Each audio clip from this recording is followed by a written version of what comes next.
Rebounds next game, I'm gonna be all over him. He told on himself. You're able to get that many rebounds.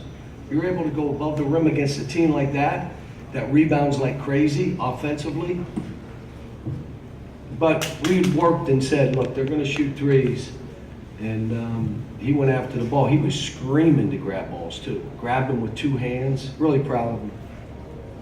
He knew how many points he was having. He tried to get those other points to get that double-double so bad. Shot that three, and I said, why didn't you drive it? Because he thought, well, if I get three, I got it. Missed that layup, killed himself, missed that free throw. He wanted to stab himself in the eye. He knew exactly what he had. Rick on the line. PJ had 4 threes in the first half, 5 in the game. He only made 5 all of last season. How many hours of work went into that, and did he? You have to ask him, but I'll tell you, he's not the same player. And the biggest thing is he got in great condition. So now he can play basketball. And you ready for this? You can think. If you're not in shape, your whole thought is about, I'm dying out here. You're not thinking ahead. You're not anticipating. He's in great condition. And he's playing like the best player in the country right now. He really is. Now, what I was proud of, how many threes did we take in the second half? 7. We don't rely on threes. I walked in at halftime, we had 17. I couldn't believe it. But guess what? If you're feeling it, go for it. And they were feeling it, so I just didn't say anything. Second half, though, we drove the ball. We got to the foul line a little bit and created good shots. 15 assists. So we did some good stuff. John, can you just talk about Ashton's overall play, and also not just that he made shots, but he seemed to take them with confidence, and they look like He's been working. He's been in the gym at night. He's staying after practice. He's not a bad shooter. But confidence, you have to build it yourself. And the only way you do that is get in the gym and build your confidence. And then, you ready? Got to make a couple in the game. That's how you confirm to yourself to be a confident shooter. I'm happy for him because he's really, when he's ready to play, he doesn't have to play great, just be ready to play and be disruptive and push the ball in transition. When he does that, we're pretty good. When he doesn't, anybody can play us. But you're gonna ask, when PJ started making those threes, that hot streak, and then Ashton and Tyler joined him, what was going through your mind when all those threes were being made? There were balloons going off in my head saying, great, this is unbelievable. But the reality of it is we don't win and lose on that. And most of them were kind of, PJs were fine, but I think we got a couple at the end of a shot clock. We kind of broke down. But it was, the kids performed, they've been working. I mean, our shoot around this morning, we were up early. We had a shoot around early this morning, and guess what? They were great. They were focused. They were engaged. They listened.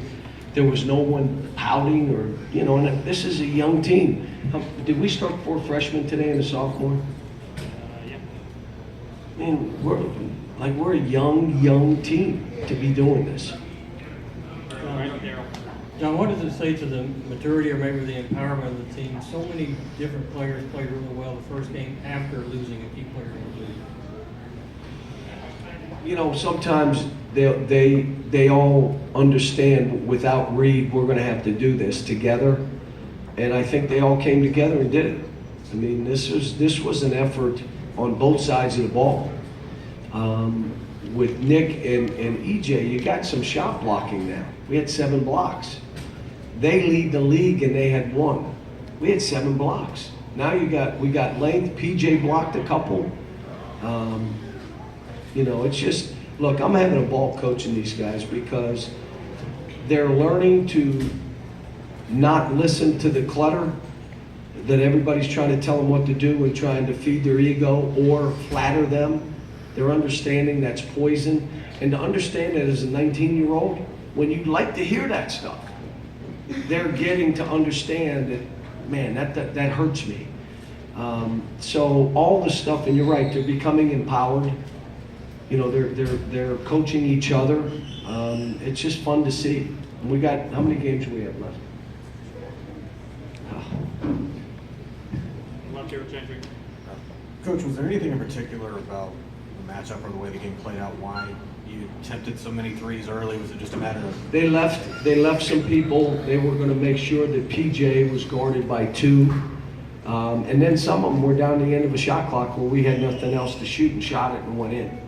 So when I saw 17 at halftime, I'm going to say it again. Anytime my team has taken 33s, we've lost.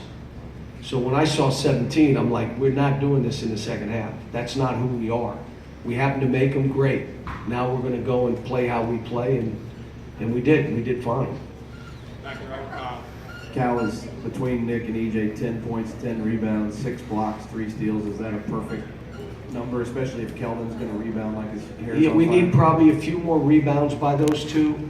And Nick, we got to get Nick. I told him, look, it's going to be a minute, but I'm telling you, Nick, I said in one huddle, I said, how many of you here are cheering for Nick and really rooting for him to do well?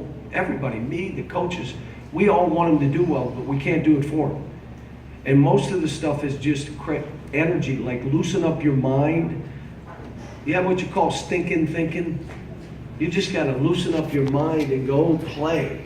And that means with energy. He's not blaming anybody. He doesn't say the coach takes me out every time I make a mistake. And he knows he's got to get this. At some point that light bulb's going to go off and we're going to see a monster. Right now, he just, 2-3 minutes at a time, and then we'll go. Today I went with, and I wanted to try it anyway, we went with Keldon as we went to a small lineup. I think we had Keldon and EJ in together, and then I tried Keldon and PJ because I just wanted to see what that looked like. Stand right with John. Sean, you've been blamed in the past for holding players back. This transformation with PJ has just been a joy to watch. Who is to blame me for holding people back? Do we have 40 guys in the NBA? I've held them all back. Oh my God. I think we had 4 number 1 picks. I held those guys back too. But anyway, go ahead. You're So fine. how much? You're wrong again, but go ahead. How much of the credit should we be giving to you? All of it. It's all of it.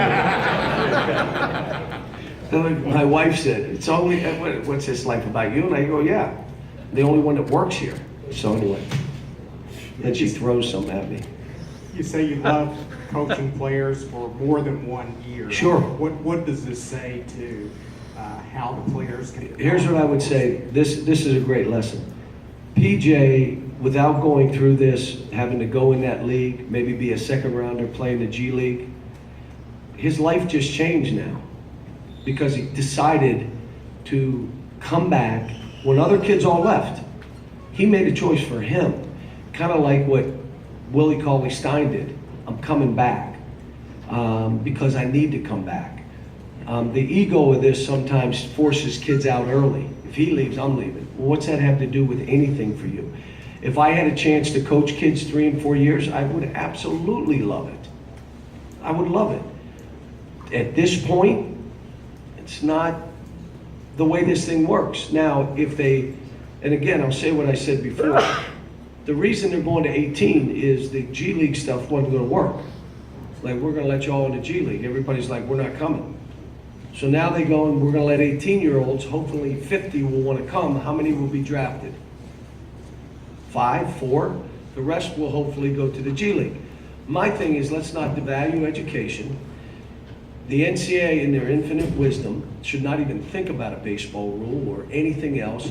If the kids go to college, let them stay for a year, 2 years, 3 years. If they go to college, they went because they weren't good enough to go, which means they're probably going to have to stay 2 or 3 years. Every once in a while, a kid will leave after a year. Now, I don't think they're making decisions for any one program to help a program. Like, the education here will take over and will be, I don't believe that's happening, but I do know that we should not even think about the baseball rule. Let these kids go as 18-year-olds. If they choose to come to college, great. They have a lifetime scholarship here. Just here and just about every other school that's a top-level school, they do it. So now if something happens after a year or two, you got a scholarship. So my hope is, I think it's going to be perfect for us.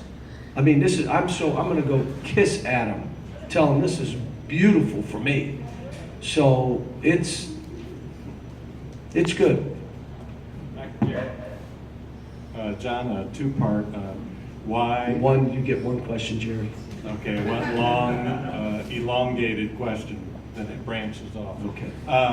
Why EJ starting instead of Nick, and what goes through your mind when EJ gets a foul in the first 15 seconds and then PJ picks up a charge in the first minute? I wasn't real happy at that point, but my reasoning for EJ is he's playing better. I mean, I love Nick. Nick's one of my favorite players of all time that I've ever coached. I want more for him. He frustrates me. I know he's better than he's playing. I'm trying everything I can to get it out of him. Takes longer with some kids than others, but EJ right now is playing better. So he deserves to start.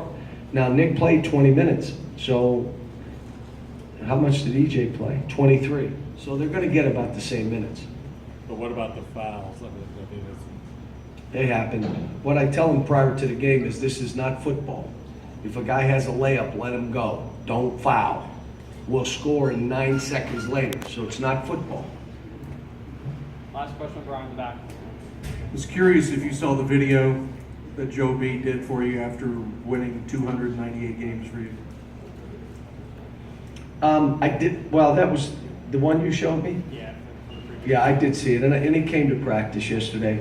He's asked me to. I said, you know what? No one should pass Coach Hall. I want you to understand.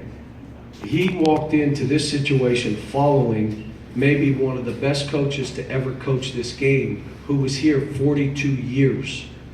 There were people in this state that didn't know anybody else coached at Kentucky except Coach Rupp. He follows it, and Coach Rupp was still here, I believe. Still had an office, still had the camp, still had the radio show. What? And he coached, he got the Final Fours, he wins a national title. And I'm just so happy the respect he gets now and how people treat him. So no one should go by. So Coach Hall asked me to just vacate any games that go by him. I said, they've already vacated some of my games. Maybe we'll just vacate some more. And at the end of the day, I'll be one less than him. I know I'll get a call. Are you asking us to vacate your games? We'd like to do that if we can.